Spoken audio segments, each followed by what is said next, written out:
శివ అని నా close friend లవ్లో పడి పెళ్లి చేసుకున్నాడు.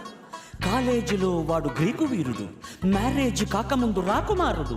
అంతా జరిగి జస్ట్ 1 month కాలేదు, ఎంత మారిపోయాడు గుర్తుపట్టలేనట్టు. పక్క చిక్కిపోయి మంచి లుక్కుపోయి ఫేసు పాలిపోయి జుట్టు రాలిపోయి ఈ దేవదాసు వాలకం దేనికంటే తను దేవిదాసు కావడం వల్ల అంటూ గుక్క పట్టి ఏడ్చాడు, ముక్కు చీరుకున్నాడు. ఒక్క చుక్క మందు కొట్టి ఫ్లాష్ బ్యాక్ చెప్పాడు. పొద్దున్న లేస్తూనే తన అందాన్ని పొగడాలి, మరి ఏ పూట కాపూటే తన ఐ లవ్ యూ చెప్పాలి.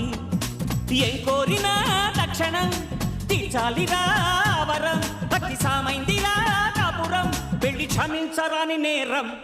Don't marry, hey be happy, don't marry.